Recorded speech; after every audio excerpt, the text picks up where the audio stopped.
सोचिए, एक जान बचाने के लिए एक प्लान बनाया जाए और वो प्लान जगा दे एक ऐसी आत्मा को जो बदला लेने के लिए बेताब हो। आज हम परत दर परत समझेंगे हॉरर फिल्म घोस्ट महल की इसी दिलचस्प और डरावनी कहानी को। और यही सवाल है हमारी कहानी के हीरो विक्रम के सामने, जिसके पास सोचने के लिए ज्यादा वक्त बिल्कुल भी नहीं है।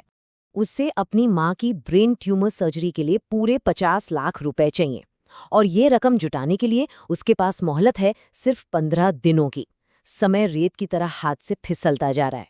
जब सारे रास्ते बंद हो जाते हैं ना, तो इंसान कुछ भी करने को तैयार हो जाता है। विक्रम भी अपने पुरखों के भूतिया घर को लेकर एक बहुत ही जोखिम भरा प्लान बनाता है। एक ऐसा प्लान जो या तो उसकी सारी मुश्किलें हल कर सकता है या फिर उसे किसी बहुत बड़ी मुसीबत में डाल सकता है। तो उसका प्लान है एक बहुत बड़ा, कह सकते हैं, धोखा।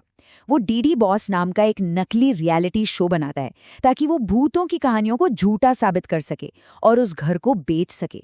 और बस जैसे ही कंटेस्टेंट्स घर में कदम रखते हैं और कैमरे ऑन होते हैं, खेल और हकीकत के बीच की जो पतली सी लाइन है ना, वो खतरनाक तरीके से धुंधली होने लगती है। तो इन कंटेस्टेंट्स को लगता है कि वो एक गेम शो का हिस्सा है। कुछ को तो ये भी बता दिया गया था कि अरे डरो मत, ये भूत वूत सब मेकअप किए हुए जूनियर आर्टिस्ट हैं।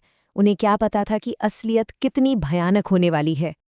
तो शुरुआत में तो सब चिल है, मजाक मस्ती चल रही है, एक दूसरे को डराने की कोशिशें हो रही हैं। मतलब सब खेल जीतने पर फोकस कर रहे हैं, किसी असली भूत पर नहीं। लेकिन ये हंसी मजाक ज्यादा देर नहीं चलता। बहुत जल्द ये सब खौफ में बदल जाता है, जब असली अलौकिक घटनाएं होने लगती हैं और एक कंटेस्टेंट को ये एहसास होता है कि अब उनकी जान सच में खतरे में है। और फिर कहानी में आता है असली मोड़।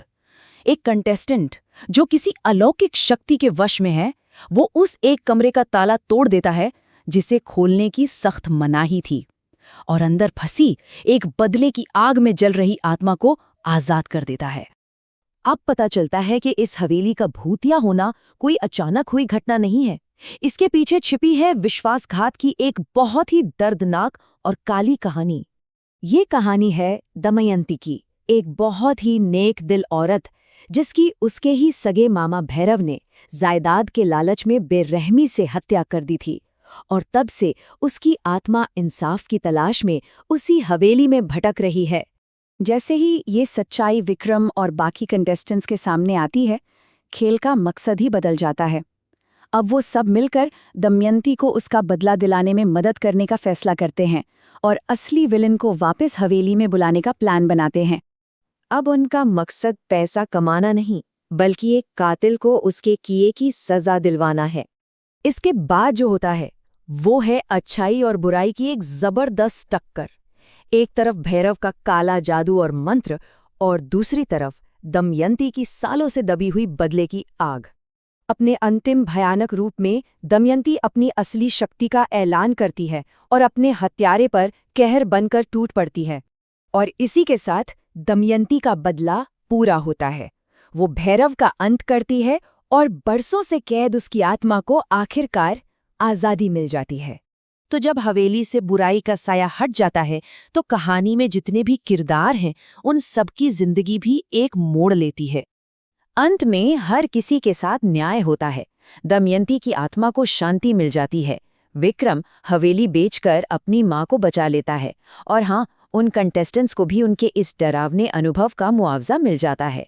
तो घोस्ट महल की ये कहानी हमें एक सवाल के साथ छोड़ जाती है कि क्या लालच का अंजाम वाकई हमेशा ही इतना विनाशकारी होता है?